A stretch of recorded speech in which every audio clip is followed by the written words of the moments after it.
గన్నవరం నియోజకవర్గం ప్రసాదంపాడు టీడీపీ కార్యాలయంపై గుర్తు తెలియని వ్యక్తులు దాడికి పాల్పడ్డారు. కార్లు, ఫర్నిచర్ ని ధ్వంసం చేశారు.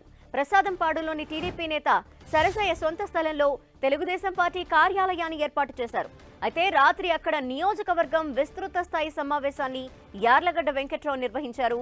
సభ విజయవంతం అవ్వటం చూసి ఓర్వలేకే దాడి చేశారని టీడీపీ నేతలు అంటున్నారు.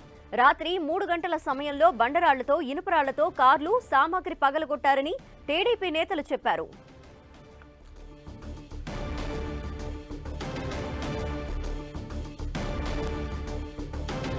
మరింత సమాచారం మా ప్రతినిధి రవిచంద్ అందిస్తారు. రవిచంద్, దాడికి గల కారణాలు అలాగే ఎవరు చేశారని అనుకుంటున్నారు?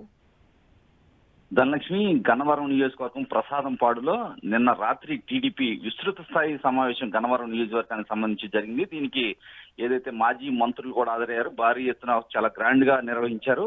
యార్లగడ్డ వెంకట్రావు నియోజకవర్గ ఇన్ఛార్జిగా వచ్చిన తర్వాత యాక్టివిటీస్ అయితే పెరిగినాయి అని చెప్పుకోవచ్చు. ఈ నేపథ్యంలోనే ప్రసాదంపాడు విజయవాడ రూరల్ మండలం ఉంటుంది.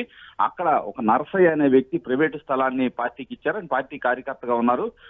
దాంట్లో నిన్న జరిగిన మీటింగ్ జరిగింది. రాత్రి తెల్లవారుజామున 3 గంటలకి వారైతే రాళ్లు, కర్రలతో అక్కడ ఉన్న కార్లు కావచ్చు, ఫర్నిచర్ ని పగలగొట్టారు. దీనిపై టీడీపీ తీవ్ర స్థాయిలో అభ్యంతరం వ్యక్తం చేస్తుంది.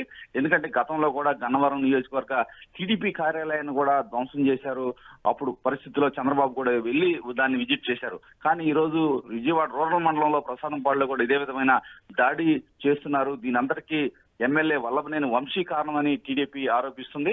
గతంలో కూడా ఏదైతే రోజు రోజుకి అధికార పార్టీ ఆగడాలు ఎక్కువైపోయాయి. గతంలో పార్టీ కార్యాలయాన్ని ధ్వంసం చేశారు. ఈ రోజు మండల స్థాయికి కూడా వచ్చేసి ఈ విధంగా చేస్తున్నారని చెప్పి తీవ్ర స్థాయిలో టీడీపీ ధ్వజమెత్తుంది. ఎవరైతే బాధ్యులు అయ్యారో వారందరిపై చర్యలు తీసుకోవాలని టీడీపీ నేతలు డిమాండ్ చేస్తున్నారు. ఎవరైతే నిన్న సీసీ కెమెరాలో కూడా స్పష్టంగా రికార్డ్ అయింది.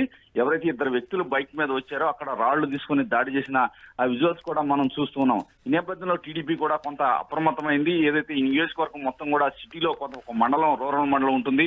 ఇక్కడ కొంత ఉద్రిక్త పరిస్థితులు ఉన్నాయి. ఈ నేపథ్యంలో యార్లగడ్డ వెంకట్రావు ఇన్ఛార్జిగా ఉన్నారు. ఇన్ఛార్జిగా ఉన్న నేతలందరినీ కూడా సంయమనం పాటించమని కూడా ఆయన విజ్ఞప్తి చేస్తున్నారు. అయినప్పటికీ దీని వెనక వల్లభనేని వంశీ హస్తం ఉంది. పోలీసులు చర్యలు తీసుకోవాలని నేతలైతే డిమాండ్ చేస్తున్నారు. ఆ 2 వ్యక్తుల్ని మరి అదుపులోకి తీసుకోవడం జరిగిందా? పోలీసులకు అసలు కంప్లైంట్ ఇవ్వడం జరిగిందా? దానికి సంబంధించి ఏం తెలుస్తోంది? అంటే ఇప్పుడు వరకు కూడా పార్టీ నేతలంతా కూడా అక్కడికి చేరుకుంటున్నారు. తర్వాత ఫిర్యాదు చేయాలని భావిస్తున్నారు. ఇప్పుడు వరకు అయితే ఫిర్యాదు చేయలేదు. మరి కాసేపట్లో యార్లగడ్డ వెంకట్రావు కూడా ఆ ప్లేస్ కు వెళ్తారు. అక్కడి నుంచి పోలీసులకి ఫిర్యాదు చేసే అవకాశం అయితే కనిపిస్తుంది. పార్టీ ఏదైతే టీడీపీ అధినేత చంద్రబాబు దృష్టికి కూడా ఈ సమాచారాన్ని చేరవేశారు. ఎందుకంటే గతంలో కూడా టీడీపీ కార్యాలయం గన్నవరంలో కూడా ఉద్రిక్త పరిస్థితులు నెలకొన్నాయి. టీడీపీ నేతలపై దాడులు జరిగాయి. అనంతరం హత్యానేర కేసులు కూడా టీడీపీ నేతల పట్టాభి కావచ్చు, పలువురు నేతలపై ఆనాడు నమోదయ్యాయి. చంద్రబాబు సైతం పార్టీ కార్యాలయాన్ని కూడా ఆయన చూసి వచ్చారు. ఆ రోజు కూడా అంత వార్నింగ్ ఇచ్చారు చంద్రబాబు. ఈ విధమైన రౌడీజం చేస్తే సహించనని చంద్రబాబు ఆనాడు చెప్పడం జరిగింది. ఈ నేపథ్యంలో మరలా ఇటువంటి ఘటన జరగడం టీడీపీ చాలా సీరియస్ గా తీసుకుంది.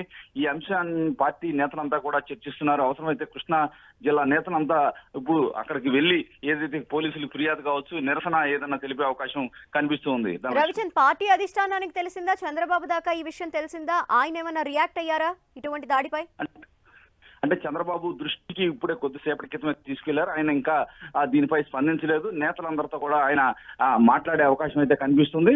కృష్ణా జిల్లా నేతలు, ఉమ్మడి కృష్ణా జిల్లా నేతలందరికీ అయితే ప్రస్తుతానికి సమాచారం వచ్చింది. ఎందుకంటే తెల్లవారుజామున 3 గంటలకి ఈ ఘటన జరిగింది. పొద్దున్నే లెగిచి చూసేపాటికి ఈ విధంగా ధ్వంసం అయిన ఏదైతే కార్లు అవన్నిటిని చూశారో, నరసయ్య అనే ఏదైతే ఇంటి యజమాని ఉన్నారో ఎమ్మటే పార్టీ నాయకుల దృష్టిలో ఈ అంశాన్ని పెట్టారు. టీడీపీ అధినేతకు కూడా కొద్దిసేపటి క్రితం ఈ సమాచారం అందింది. ఉమ్మడి కృష్ణా జిల్లా నేతలంతా కూడా దీనిపై కొంత ఆందోళన అయితే వ్యక్తం చేస్తున్నారు.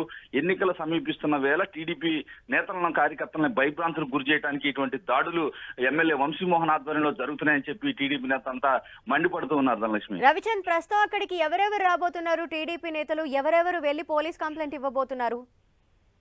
అంటే ప్రస్తుతానికి యార్లగడ్డ వెంకట్రావు ఇన్ఛార్జి అక్కడికి మరి కాసేపట్లో వస్తారు. ఎందుకంటే నిన్న జరిగిన సంఘటన జరిగినప్పుడు, నిన్న ఏదైతే కార్యక్రమం జరిగిందో అక్కడ కొల్లు రవీంద్ర మాజీ మంత్రి వచ్చి మాట్లాడటం జరిగింది. అదేవిధంగా ముద్రపోయిన వెంకటేశ్వరరావు న్యూజివీడ్ ఇన్ఛార్జిగా ఉన్నారు టీడీపీ. వారిద్దరు కూడా నిన్న ఆ మీటింగ్ లో మాట్లాడారు. అక్కడ ఎటువంటి రెచ్చగొట్టే వ్యాఖ్యలు కూడా చేయలేదు. అయినప్పటికీ కావాలనే దాడి చేశారని చెప్తున్నారు. ఈ నేపథ్యంలో అందుబాటులో ఉన్న నేతలందరూ కూడా ప్రస్తుతానికి అక్కడికి వచ్చి తదాత పార్టీ హైకమాండ్ నిర్ణయం ప్రకారం వాళ్ళు ఓ తగిన చర్యలు తీసుకునే అవకాశం ఉంది. ఏ విధంగా ముందుకు పోవాలి, ఈ అంశాన్ని ఏ స్థాయిలో తీసుకువెళ్లాలనేది ఒక పార్టీ డైరెక్షన్ కోసం అయితే జిల్లా యంత్రాంగం అయితే వెయిట్ చేస్తుంది.